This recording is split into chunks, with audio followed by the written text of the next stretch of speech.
Hey, what's going on? It's Bill Burr, and it's time for the Monday Morning Podcast for Monday, April 27th,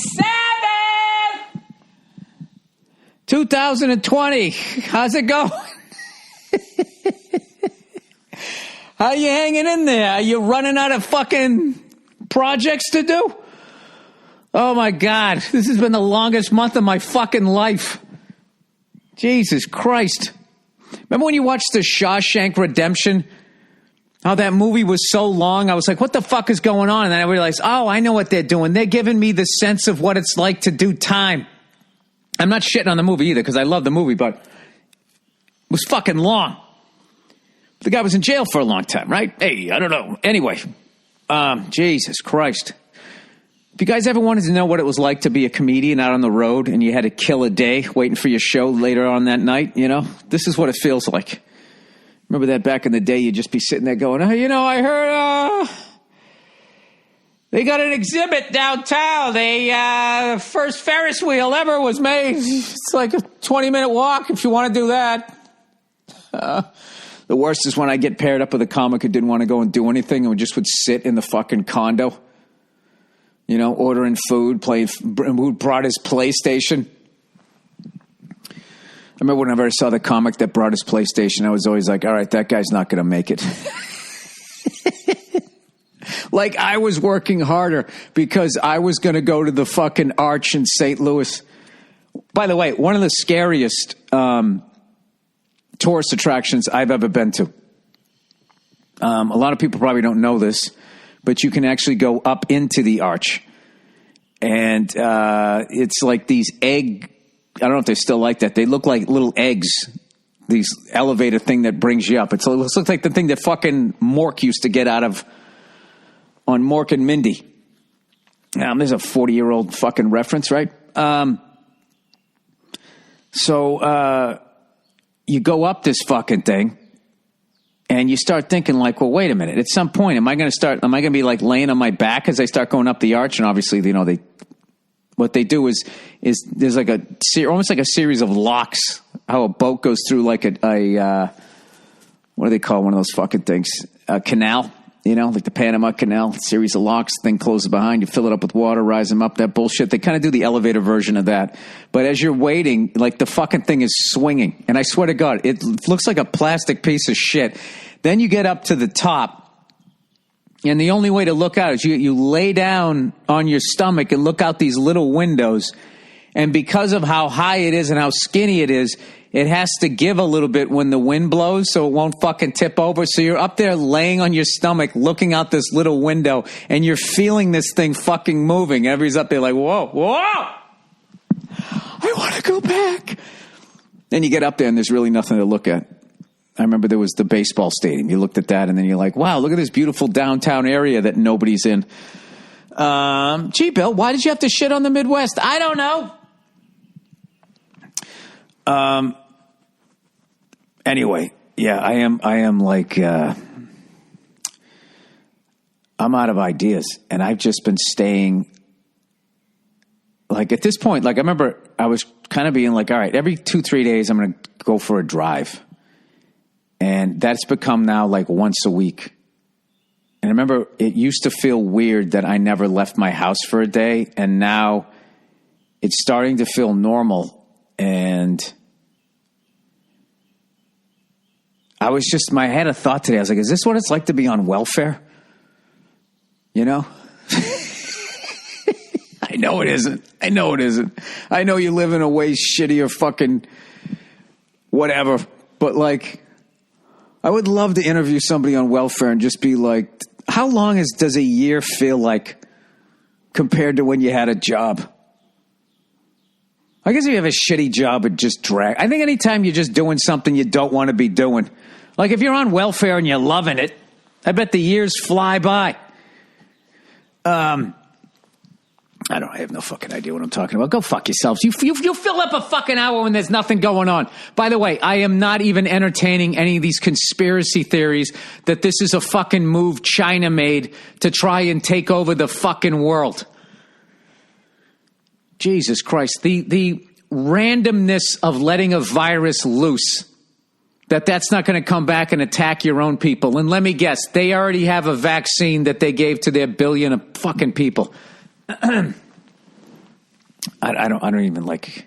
Somebody sent me. Oh, you know what? I'll just for the entertainment value, I will click on this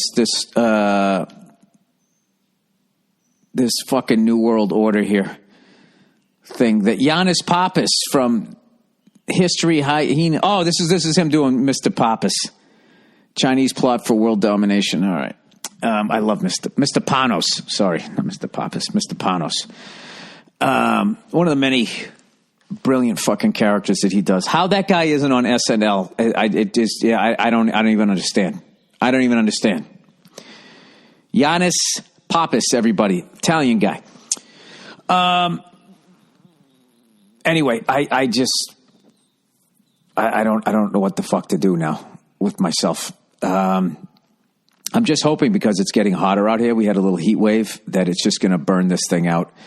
And there's all these weird things going on now where states are starting to act independently. And I think in Omaha, Nebraska, they're going to open a comedy club, which I think is great. But then I was kind of reading this email about the whole situation, and it just kind of seems like they're just letting the comedy club decide how to disinfect. My buddy was telling me there was some other fucking state they're opening up, and one of the things they're opening up is a bowling alley. Is it just going to be for the fucking guys who bring their own bowling balls? Because my buddy was going there. Everybody's sticking their fingers in the same goddamn balls. I mean, that's just how this whole fucking thing started. I don't know. I think we're going to be fine. And I believe it's all going to open up. I'm going to say this right now. I'm going to go out on a limb here. I'm going to go ESPN here and make a prediction. And I'm going to say that they're going to open it back up on May 15th. They have to. They have to. One of the best fucking rants I've seen about all of this. I just don't want to say his last name wrong. Is it Vic DiBitetto? Is that how you say? I know I'm going to butcher it. I'm fucking Irish. We have short last names. We don't have all these wonderful vowels and all this like the Italians do. His fucking rant about the banks and all of that is where I wish all Americans' heads were at. As they're sitting there talking about Trump and Clinton and Obama and Bush and all of that. It's nothing is clearer to me right now than even the government works for the fucking banks. Everybody is losing money. Everybody is losing money, but not the banks. Not the fucking banks. They'll give you 3 months off, and then on the fourth month, you owe the back 3 plus the 4. It's like, how the fuck am I going to... I haven't worked for fucking 90 days. Why can't they just treat the economy like a video game and just hit pause? And when this fucking thing's over, whatever, your April mortgage will then say it's over the beginning of August. Then you just play April's in August, and that's it. Just like Vic just broke it down. It totally made sense. Just add 3 months to the end of the mortgage, and that's it. No. Banks will not do that. They will not do that. Everybody else making sacrifices, everybody else trying to do whatever. These fucking doctors and nurses, who are fucking working 90 goddamn hours a week, helping people out. Everybody's making fucking sacrifices. The banks, fuck you. All right? But you go on the internet, and what are people talking about? They're talking about the government. This is the government trying to control you. Trump's a fucking idiot, and blah, blah, blah, and all that type of shit. It's just like, it's the banks. You're yelling at the ass of the problem.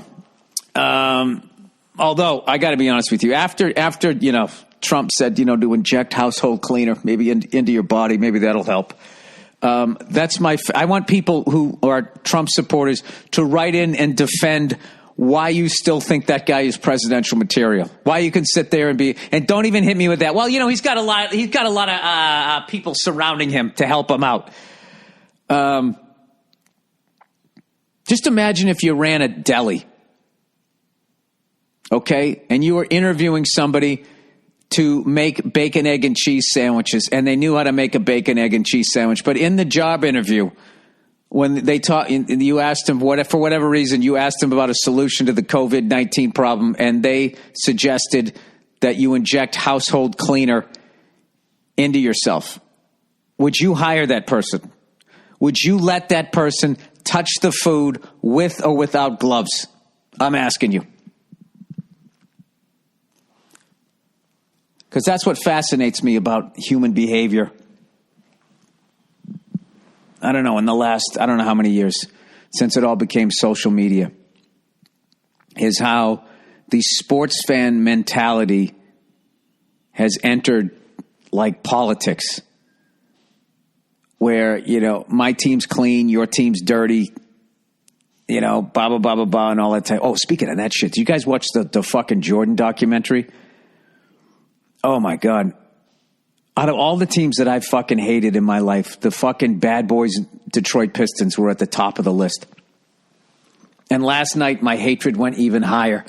I'm actually not even hating them now. I'm just like fascinated with Isaiah Thomas, because they were showing the whole thing where, like, you know, I remember, like, they used to beat the fucking shit out of Jordan. If he came in the paint, they would just fucking knock him on his ass, take out his legs, drop him on his fucking head, throw elbows to his throat, every fucking thing he could do. And he lost like 2 years in a row. And as much as it killed him, he walked up and still shook their hands and said, good luck in the next round. Right?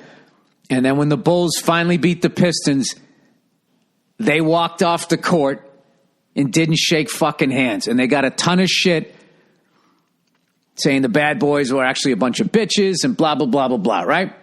So, it's a 30-year-old story, right?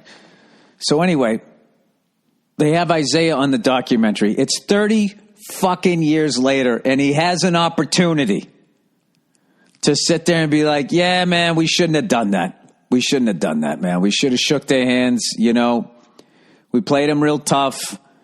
You know, we did a lot of borderline shit, and this kid went and he fucking worked out in the off season, and he learned the triangle offense. He was open to it. He started kicking it out to John Paxson, and they beat us fair and fucking square. He shook our hands when we beat him, so it's only fair that we shake his hand. He had the opportunity to say that, and what does he do? What does this man do? He throws the Celtics under the bus.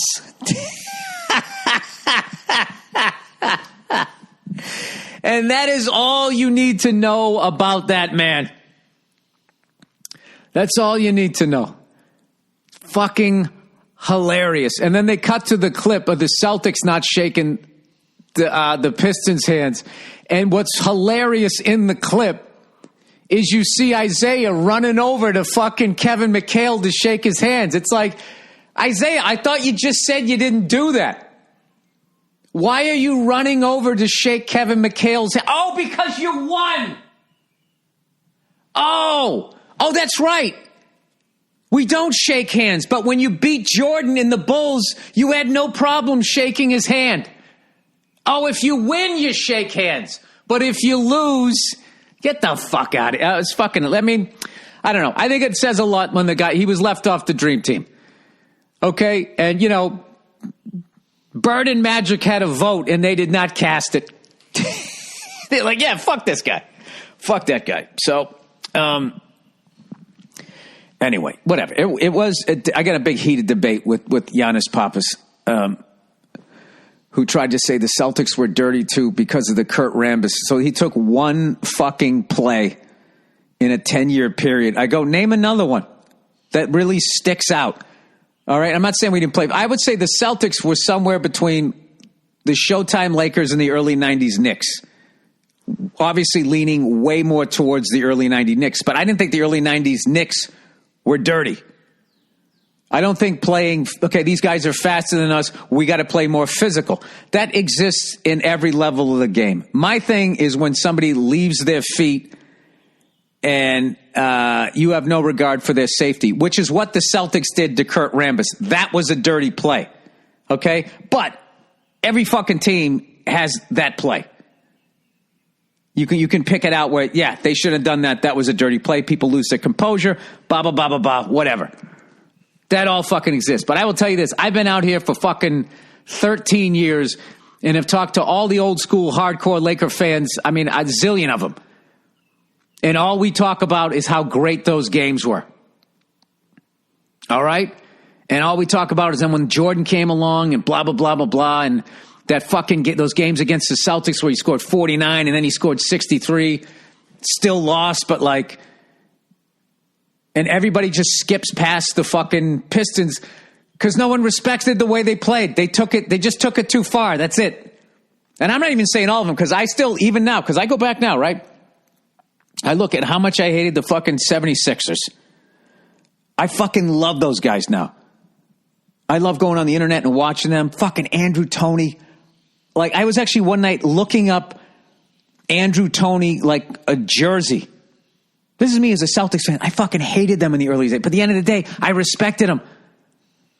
I remember Dr. J and Larry Bird literally had a fist fight in a game. And the next time they played, they shook hands because they respected each other. As much as the Celtics and Lakers hated each other, Bird Magic's rivalry, they became friends. All right? Then you look at the Dream Team. They're all together. Who don't they let on the team? Isaiah Thomas. All right? I'll let you do the fucking math. I'll let you do the fucking math. I couldn't fucking believe that.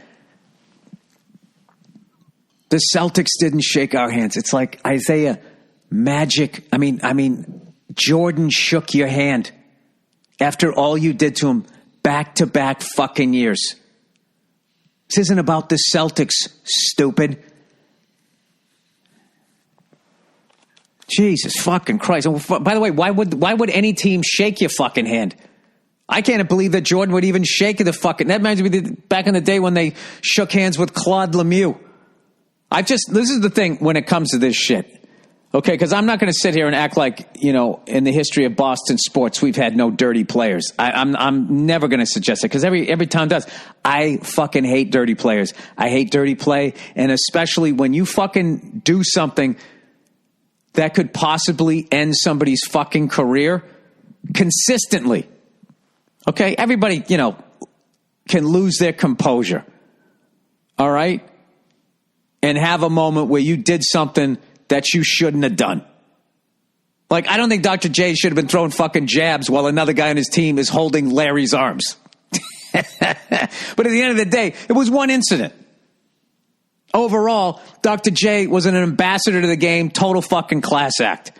All right? That Kurt Rambis play, filthy fucking play. Hard foul, whatever you want to call it, was fucking filthy. Absolutely fucking filthy. No regard for that guy's...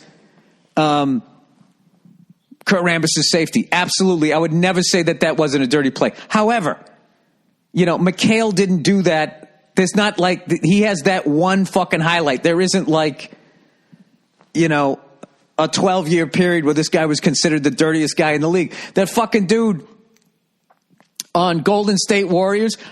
In 40 years of watching basketball, I never saw a guy take a jump shot and accidentally kick somebody in the balls 3 times that happened. Or you wait till somebody jumps up to take a shot and then you stick your foot underneath so that when they land, they roll their ankle. Like those types of guys, I think they shouldn't be in the league. Headhunters and all of those types of things. So just so you don't think that, because I definitely, being a Celtics fan, I am not without prejudice here. But I'm just judging how all of those teams viewed them and how Isaiah was left off of the fucking dream team. I think it kind of speaks for itself when everybody sort of straight across the board kind of felt the same fucking way. But having said that, though, I love John Sally. I love Joe Dumars. Vinny the Microwave Johnson. I liked him. And I even think that, like, Rick Mahorn was more towards a Charles Oakley than a Bill Laimbeer. Bill Laimbeer was just a sociopath. Like and it's funny now when you watch him talk about those games, how he views them. He's like, we tried to play a mind game. That's my favorite quote ever. We tried to play a mind game, like they were playing chess. It's like, Bill, you were kind of waiting till somebody was vulnerable and then just taking their legs out. I mean, that's not really a mind game. The other guy's sitting there going like, hey man, is it me or is like, what the fuck? You're fucking with their head. I mean, I guess you were fucking with their head in that you were dropping them on their head. So, I don't know. And I always think it's bad for the sport when a team like that wins. I mean, the 74 Flyers almost ruined the league as far as I shouldn't say far. I mean, they were still selling tickets, obviously, but as far as their ability to grow, the way the NBA was growing, the way the NFL grew, MLB was already the pastime. The way the NFL and NBA were able to grow and catch up and pass the national pastime, hockey was held back by, the slap shot era. And when they went back to back and there was nothing done about it, it just created this really bad era. Although I would say by the 80s, though, there was the perfect balance. But, I'm not begrudging anybody their championships or whatever, but I don't know. I hope that made sense. It didn't come off just as some Celtics fans sour grapes, because I loved Joe Dumars' defense, and I loved watching John Sally run the floor. I mean, I really respected. There was a lot, but there was just you know what I'm saying. It's like what it takes to make the NBA. Specifically the NBA. Well, their draft. There's so few spots. The fucking NFL, it's like a 3-day thing. The NBA, I mean, I think it's over in about 90 minutes. There's 3 rounds or something ridiculously short. And there's so few spots. And I would just think every fucking year, if you're in the NBA and you're one of those middle of the pack guys and you have to figure out how to fucking survive every fucking year as another group of number 1 draft picks, knowing full well that anybody picked in the first round is going to get playing time, and knowing full well that the future Hall of Famers each year come into the league and you're sitting there starting to get forced out, what you have to do, how hard it is to stay in a league where there's only, 11, 12 spots on each team. So to have a team out there that doesn't give a fuck about your career and is playing past aggressive into the area of this hit could end your fucking career. And admittedly, like I said, that Rambus one, that was a possible career ender had he landed on his fucking head. Everybody has examples of that, but when you build your whole game around that, I think that's what it is. I even like Chuck Daly. I love the suits, all of that type of shit. There was a lot of stuff that I liked. I love the city of Detroit. I just don't respect that fucking style of play. There, that's what a stand-up comedian thinks about professional basketball. Whatever. I'm reading my fucking buddy who fucking made me lose my fucking mind today when I was talking about this shit. Oh, Jesus Christ. This fucking guy drives me up the wall. I swear to God, I can't even fucking read that. Anyways, let me just... You know what it is in a sports argument? What I try to do so people can hear me is I admit to the faults on my own fucking team, so maybe you'll be a little open-minded, because if I just walked out and said, oh, this team's a bunch of pieces of shit and fuck them, they're not real champions, but my team is without sin. I try not to do that. That's tough to do with certain sports fans. So anyway, so here we are, people. We're in day 9,648 of this shit. I'm predicting May 15th, they're going to open it up. And there's going to be a lot of propaganda that it's gone. But what they're really going to do is just be like, you know what? Whoever gets it at this point. And, hopefully the testing will somehow trickle down to small towns like Los Angeles. And maybe we can test people if you're starting to feel a little weird. I don't know. I think they should reopen the economy, not because it's safe, just simply because I'm bored. I've run out of shit to do. I played Good Times, Bad Times at 82 BPMs yesterday. Woo! 13 BPMs away!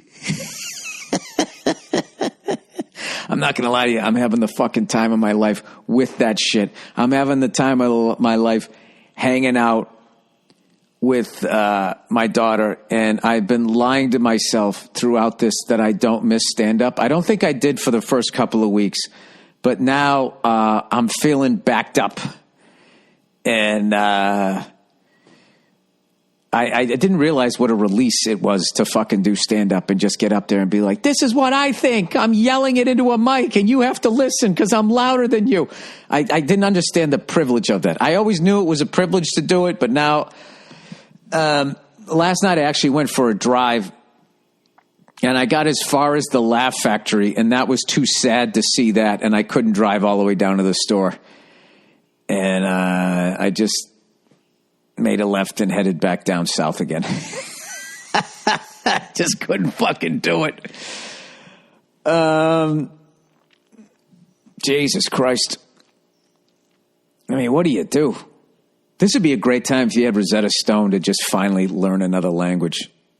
You know, if you don't have a bunch of kids driving you up the fucking wall. Anyway, I was a lunatic this morning. My wife's fucking pissed at me. And it always takes me 20 minutes after the fight. For the first 19 minutes, I've never felt more right in my life. And then in the 20 minutes, that thought comes in, yeah, you know, maybe you were... And then by 21 minutes, I'm like, all right, I'm an asshole.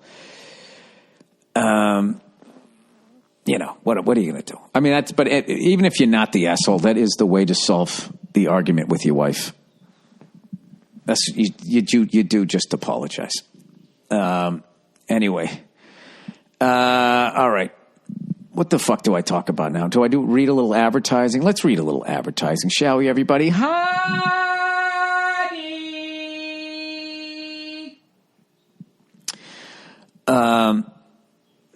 We all shop online a lot.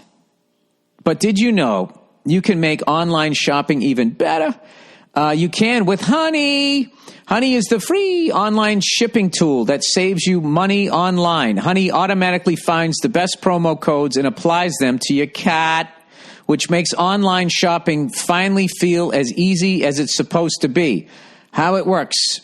Imagine you're shopping on one of your favorite sites. Target, Best Buy, Sephora, Macy's, eBay, Etsy, Walmart, etc. There's a lot of examples. When you check out, this little box drops down, and all you have to do is click Apply Coupons. Wait a few seconds for it to scan for every promo code on the internet. Watch the prices drop. Honey has found its over 18 million members over $2 billion in savings. Not using Honey is literally passing up free money. It's free to use and installs in just a few seconds. Plus, it's backed by PayPal, so you know it's good. Get Honey for free at joinhoney.com/Burr. That's joinhoney.com/Burr. Oh, I almost forgot. Oh, I can't make the announcement now because in case people blow through this. I got news. Here's a teaser. I got news on that movie I did last year, The King of Staten Island, starring Pete Davidson, Marissa Tomei, a film by Judd Apatow. I got information on all that stuff there when it's coming out. All right, hymns. What's a common issue men face but don't want to talk about? Are you going to talk about their pee-pees, the size of their dick not going up, their pubes not being silky smooth, something about the dick. It's always the dick, right? That's what it always comes down to. That's what people think, that guys just walk around talking about their dicks all the time. They don't. But, you know, if there's something wrong with your dick, you don't want to bring it up. I'll give you that. How about that? What's a common issue men face but don't always want to talk about? Think long and hard. You get it? 40% of men by age 40 struggle from not being able to get and maintain an erection. Well, maybe they're sick of banging the person they're with. Why do you always have to blame the dick? Sorry. Why do guys turn to weird solutions or do nothing when they can turn instead to medicine and science? Expensive pills, injection where no man wants an injection. Share any experience you've had with doctors in dealing with ED issues. I fortunately, little Bill's still fucking, you know, he's still in the game, you know, he's a journeyman. My dick's playing for the league minimum, but he's still in the league. He's getting a pension.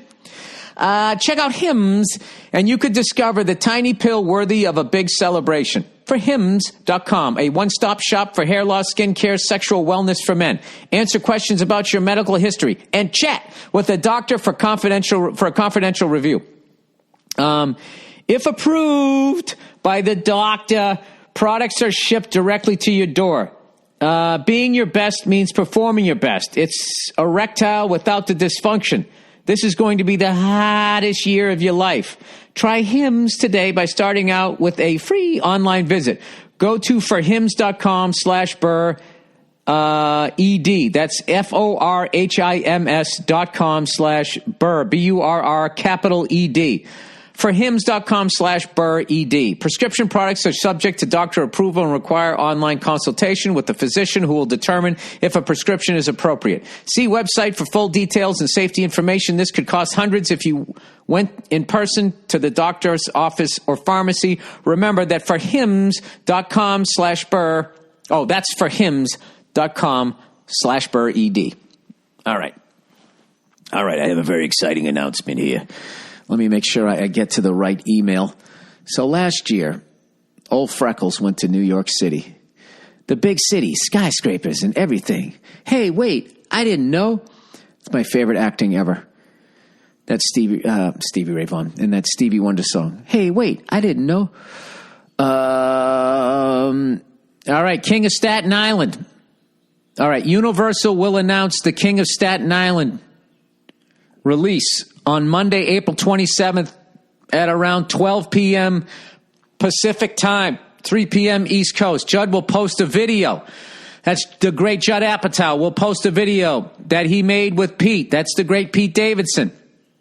Along with Universal's one sheet to his socials, which will also be pushed out by Universal Socials and a press blast. Universal asked if you would please share on your socials. Let me know if you have any questions. All right, so I will be posting something at 12 noon specific time today that will show, I think, a trailer, and we'll let you know when the movie's coming out. They're getting creative with how you can see it because of the COVID-19. All right, guys, I'm not going to lie. This is a big one for me. I even need Piston fans on this one. If you guys could watch this movie and help it to be successful, then you know what? I could actually, maybe, get to grow another fake mustache and be in a movie, which could be fun, right?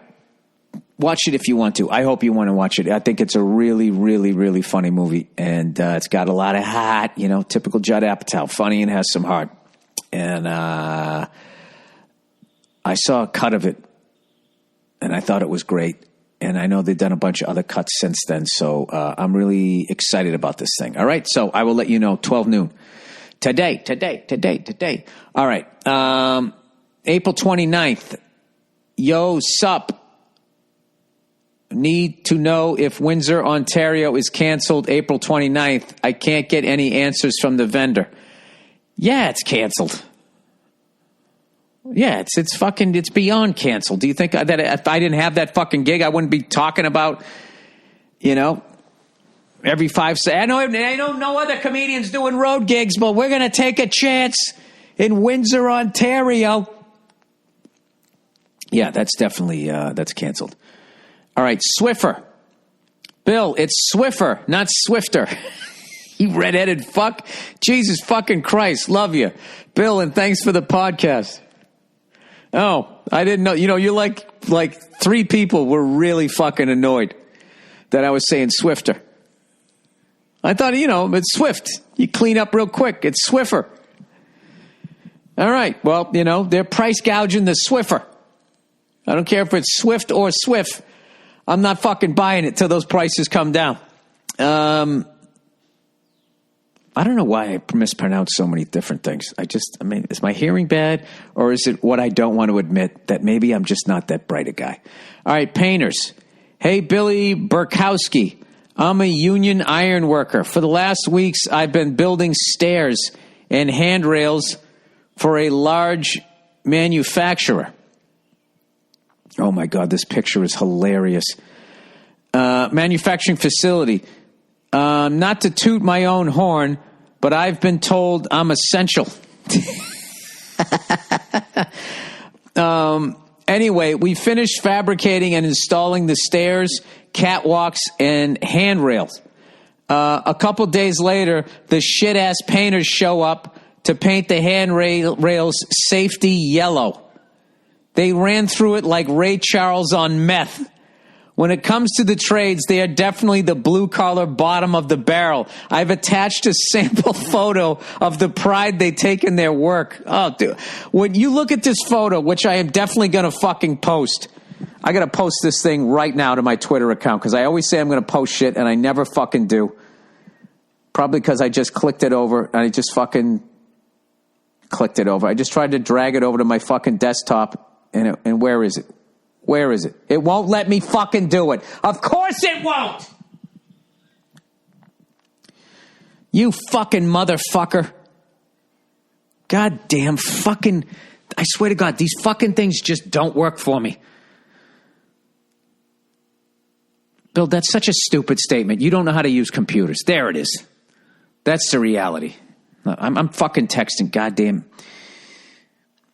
Andrew Themelis right fucking now to post this fucking photo that he's going to post in 2 seconds. Where the fuck is it? Come on. Here we go. All right. Andrew, please post that picture of the bad paint job on my Twitter immediately. All right.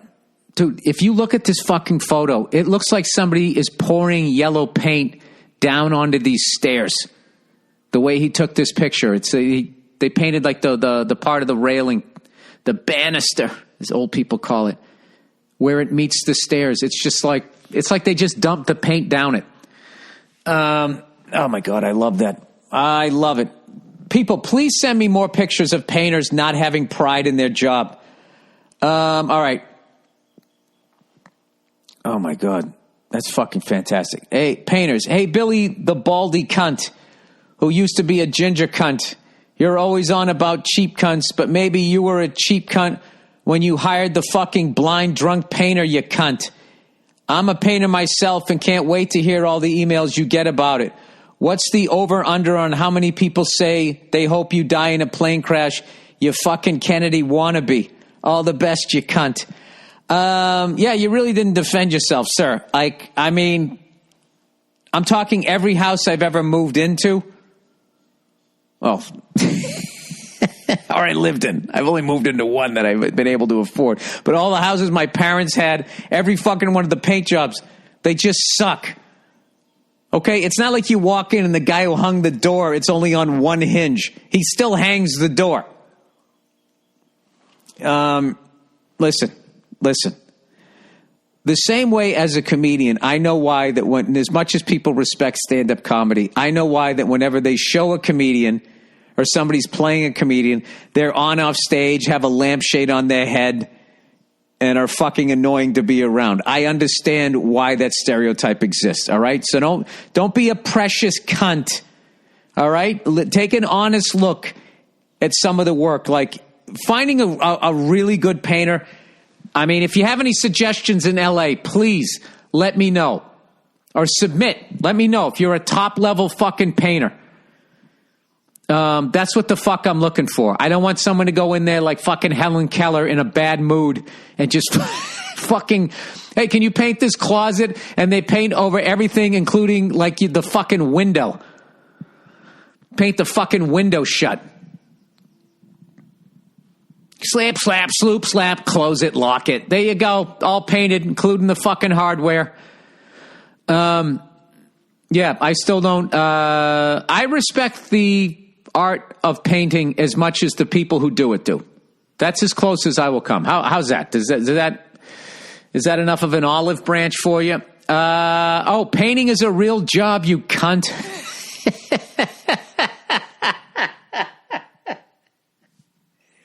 I'm not saying it isn't. It seems like a bitch of a job.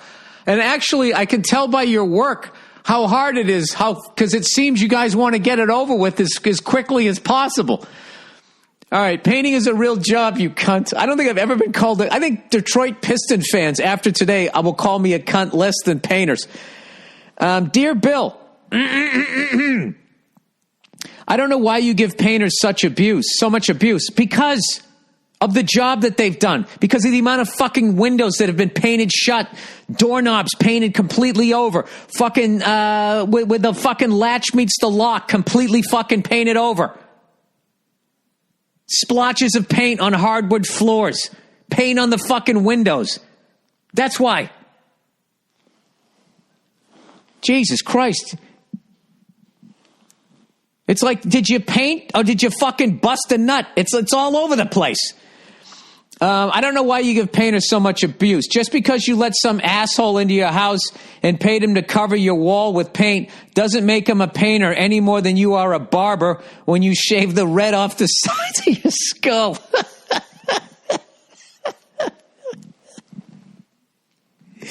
Yeah, the man made a good point there. The reason you hire a painter is so you don't get fucking splashes of paint on your precious Netflix money. Oh, you know what? This whole fucking thing where you shit on, fuck you, you fucking cunt.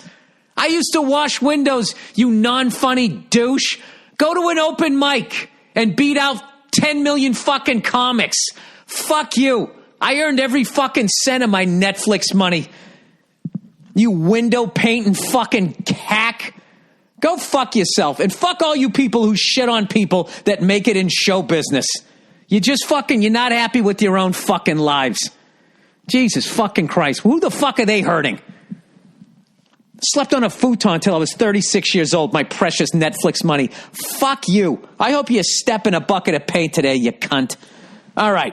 Everything else was fine. I don't mind you saying that I'm not a painter. I don't mind you calling me a bald-headed cunt. But you fucking stay out of my pockets. I earned every fucking dime I've made in this fucking business standing on stage as a fucking nobody in front of a bunch of drunk painter cunts like yourself heckling me the whole fucking way. And I took the pain, and you know what? My ship came in, and go fuck yourself. Go fuck yourself. I have Netflix money, and I'm not giving you a drop of it. I hope a bat comes up and bites you right on your paint-flecked fucking neck, you cunt.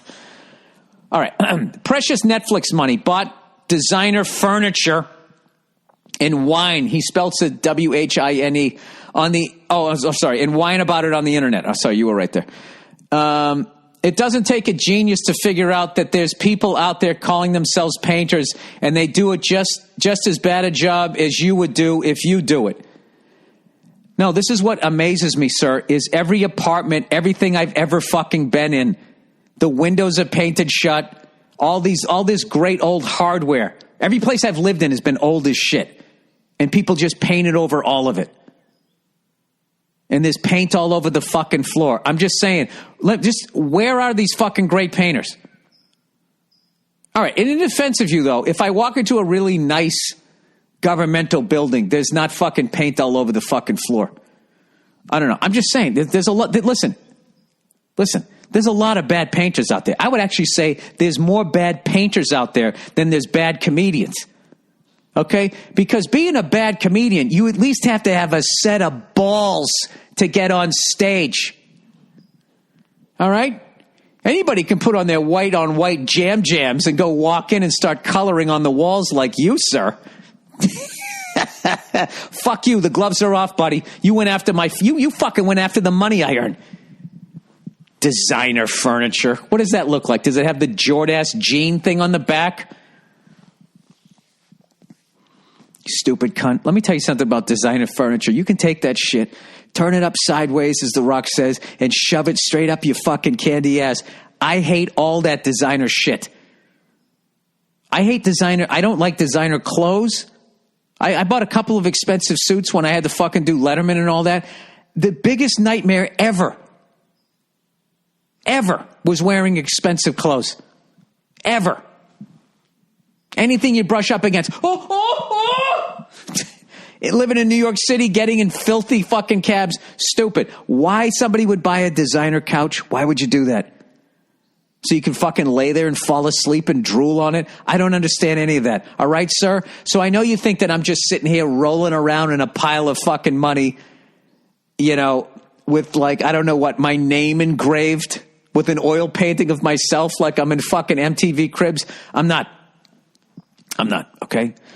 So go fuck yourself, okay? And I know that you're a little butthurt here, okay? Why don't you take the paintbrush out of your fucking ass, you baby, and, take a little criticism. Anyways, all right, it doesn't take a genius. I actually agree with a lot of his points. You know what it really is shut the fuck up about the fact that I actually took a chance and my dream came true. Go fuck yourself. And fuck all you fucking people who keep shitting on celebrities in their big-ass fucking kitchens. They earned them. All right? Do you have the balls to stand across the table from a naked Harvey Weinstein that's in heat? Do you want to fucking do that? If you can step into that ring with that ugly orange orangutan coming at you with the fucking heart on, if you can handle that shit. Oh, I'm a painter. Let's all cry for the painters. Go fuck yourself in your stupid van. It doesn't take a genius to figure out that there's people out there calling themselves painters and they do just as bad as... Okay, I already read that. And sure, it's not rocket science to apply a coat of paint, but paint selection is often overlooked by amateurs. See, this is what I like, the art of it. It's one thing to slap some blue paint on your dirty-looking white walls. Hey, here's an argument on his side. How do I know that the paint isn't from the last person that rented the apartment? What it really is it's probably from the cheap landlord. That's what it is. God damn it. He's going to fucking convince me that I'm wrong. I'm not wrong about you talking about my money, you fucking cunt. But maybe I deserve that because I went after your trade. I don't know. Yeah, you're probably fucking right. All right, you're right. All right, it's one thing to slap some blue paint selection. What? It's one thing to slap some blue paint on your dirty-looking white wall. It's something else to first carefully clean and patch the wall, tape off sections for protection, apply a good coat of water-based paint primer. Nobody does that. Then proudly take control of your roller, proudly, and your container of glossy aquamarine oil paint and turn the room into someone's happy place. I work quick, effectively, and take pride in my work. I really piss this guy off. People often can't thank me enough for the job that I do. Oh, shut the fuck up. I was with you till then. A lot of people are really liking what I do. So keep on paying some bum $8 an hour to paint your wall. I hope the reason why it looks like shit will eventually penetrate your head. Stupid redhead, keep doing what you do with love and disrespect. All right, you're right. You're right. Listen to what he said there. I think what it is so much of my life I rented. And, landlords are notoriously cheap, so they probably just hired a bunch of fucking college kids. People move out, they fix the wood, and then they just slap white paint. You know what? You're right. You're right. And then I bought the house, and my house was 100 years old, and a bunch of tight fucks or do-it-yourselfers probably painted it, and I blamed your trade.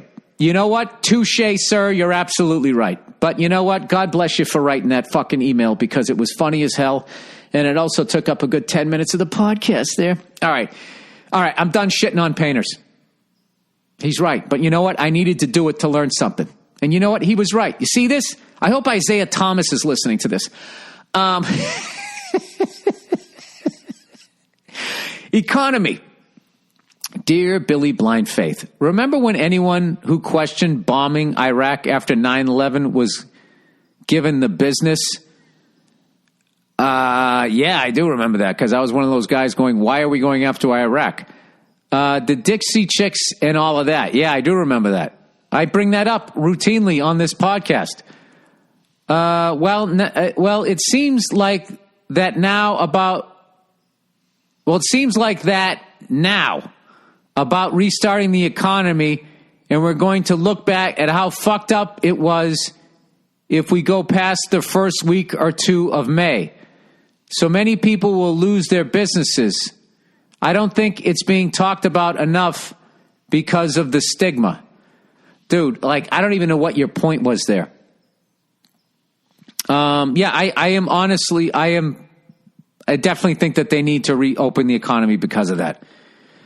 My analogy has been you can't make 60% of the people homeless because, I don't know, fucking less than 1% has COVID-19. At some point we have to let people go back to work. People have to earn a living. People have to be able to pay their mortgages. And I do not want to see a bunch of mom and pop places go out of business and that these corporations are able to ride it out and we get even less options to go to places like that. And I don't know. What worries me is that politicians are in the pockets of corporations. And I know how corporations think, as all people do, and all they care about is money. And they might look at this COVID-19 thing as an advantage, a way to get rid of, what's left of their competition. Like, explain to me why grocery stores are open, but farmers markets aren't. Like, why can't farmers markets come up with you just stand over here 6 feet apart. We'll let a certain amount of groups, and this is the way you walk through the farmers market. Why can't you do that? Maybe you can. I mean, I haven't investigated it, but I don't think you can. And I would think, well, that's great for grocery stores. Yeah, it's a very, I don't want to see that. Okay. That's like, we've already had enough sadness with all these old people's grandparents dying in these old folks' homes and all of that type of stuff. I don't want to see a bunch of people who had a dream to start their business and, that goes away and then everybody has to work for fucking Amazon. I don't want to see that like anybody else. So I'm hoping that they should open it back up. I think that they should. Younger, healthy people are able to fight these things off, it seems, as long as you don't have a respiratory problem or whatever. Granted, I don't have a medical background, but just what I've been hearing. So I think they should be allowed to go to work. And if you're in the prime of your life, I don't think you should lose your business. If you're a young married couple and you just bought a fucking house, I don't think that you should lose your fucking house and your credit should be ruined and all of that type of shit. So I think we really need to be looking at that too. And there is a test for it. And if we can have all of this money to fight these never-ending wars, I believe we can print some more fucking money to get everybody tested and just have just get everybody fucking tested that you possibly can. Every job that's out there, right? If you're going to open up your job, all right, you have to get all your workers tested. And everybody gets fucking tested, and then they come into work, and then you're fucking fine. But then it's like, what do they do after work? Who are they fucking? Where are they going? Blah, blah, blah, blah. This is what you do. You know those stupid things? I voted. Those stickers that people wear like they're fucking 2-year-olds. I was tested. Get those things, right? Nah, but then stronger people will rip them off the chest of somebody else because they don't want to get tested, and then they'll work, There's always going to be somebody licking fruit in life. You know what I mean? I don't know what to do. It's fucking chaos. They should just open them back up and whoever lives, lives. Whoever dies, dies. What the fuck are you going to do? We got to keep marching ahead because this is the world that we live in. And hopefully in a year they'll have a fucking vaccination. There you go. This is what happens when you let a comedian solve real problems. All right. Overrated, underrated. Dear Bilderberg meeting. Overrated. Binging shows. Oh, I'm with you. I'll tell you, starting shows. I can't remember the last time I started a fucking show. I just don't want the fucking, I start thinking about it and then shit I need to get done and I don't because I'm going to go fucking watch it. You're on heroin, but watching TV. Anyways, he goes, I can use 2 shows you are in on the advantages of weekly shows versus binging shows. Look at what happened with The Mandalorian. Each week after an episode was released, the hype went through the roof for the next week. Yeah, I always looked at it like, when something like The Mandalorian or Breaking Bad, look at me self-promoting here. Yeah, to binge watch those shows, that's like, shotgunning like a fucking $1,000 bottle of wine. And that was delicious. You got any more wine? Each week after an episode was released, the hype went through the roof for next week, and the people had time to analyze each episode each week and talk about the workings of the show. And this goes on until the show ends, and then people are still discussing it. When a show comes out all at once, people watch it in a day, and it's discussed for a week or two at the most, and then forgotten. Yeah. And people don't analyze each episode because they watch it in a day and basically forget about 40% of what they saw. I 100% agree with this. People are used to instant gratification, and it sucks. Children complain when shows are weekly, and I wonder how they would have survived network television. Well, the same way we did. When there's no option, we didn't know about streaming. All right? But if you could have streamed Welcome Back, Carter back in the day, and for some reason when One Day at a Time came out, you couldn't, you would have whined as a kid too, as would have I. All right, underrated. Cliffhangers. It keeps you talking and waiting in anticipation for next week's episodes. As a child, literal every Saturday morning cartoon ended in a cliffhanger with the bad guy laughing evilly over the good guy. I thought cartoons just sort of ended. A lot of them, Bugs Bunny was standalone. You mean Batman and Robin? Batman, the TV show? Anyway, this is my opinion. Anyways, as he says, this is my opinion, as I say. Anyways, this is my opinion. Feel free to disagree. Go Bruins and Pats. I definitely agree with binging, but I don't think cartoons ended with cliffhangers. I don't know. My favorite cartoon of all time, I will tell you, though, is Jonny Quest. Oh, man. As far as, like, people, they got shot and they died. it's just fucking incredible. That original one, it's just, I can't say enough good things about it. Like, if you could buy that box set, I would buy it. Because I still have I have a DVD VCR player, but it's not compatible with my fucking TV, so I'm still trying to figure out what fucking apparatus I need. Who gives a shit, Bill? All right. I just wanted to say, okay, music. I just want to give you some suggestions of bands since you were asking. I listen to pretty much anything that sounds good to me, but mainly a metalhead. Check out, if you haven't already, Opeth and Porcupine Tree. Great musicians and songwriting. Porcupine Tree, now I've dabbled in. I never heard of Opeth, Opeth. I'll definitely check them out. All right, 2, check out Tom Misch and Yusef Dave's new album. Somebody told me about that Yusef guy. I got a couple of his albums. I think he's fucking amazing. Amazing drummer.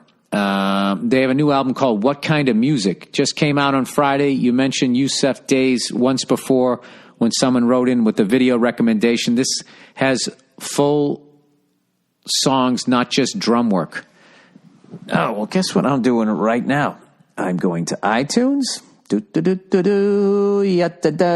Store. All right. Yusef Days. What's the name of the fucking thing? What Kind of Music? What Kind of Music? Bang.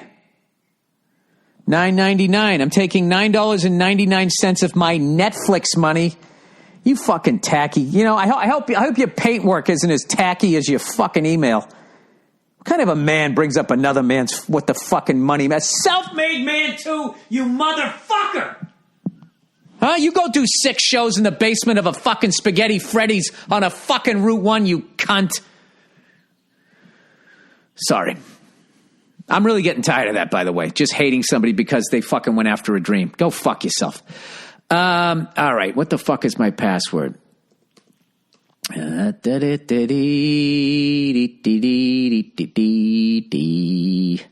Underrated. Having the same password for everything. God,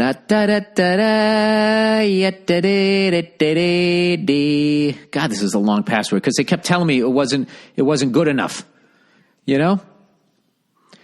Fucking assholes, still like my parents. No matter what I do, it's not good enough. I'm kidding. Oh, is it really the wrong fucking password? Huh? Do you think somebody's trying to steal my fucking account, you fucking...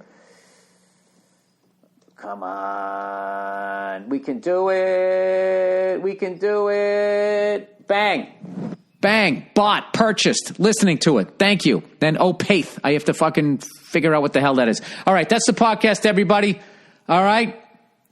God bless everybody, even the bad boy Pistons, except for Isaiah Thomas and Bill Laimbeer. Everybody else I'm fucking cool with. And no matter what the fuck I say. Oh, one of my favorite fucking teams ever. That early 2000 Detroit Piston teams that beat the Los Angeles Lakers and ended their reign.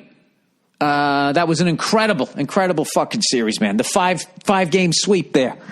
I love that Piston team. See, there you go. I'm not a cunt. All right. I said the Rambers play was fucking dirty.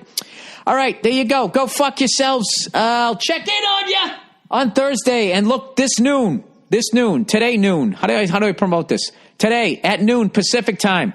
If it isn't already, just go to my all my social medias. And I will have, hopefully I'll have posted a trailer and a link and all that shit that will let you know when The King of Staten Island, starring Pete Davidson and Marissa Tomei, directed by Judd Apatow, Steve Buscemi, Dom Lombardozzi, too many great people to fucking list. I will be posting that today, 12 noon Pacific time, specifically. All right, that's it. Go fuck yourselves, and I'll check in on you on Thursday. That's it. Thursday? Yeah, Thursday.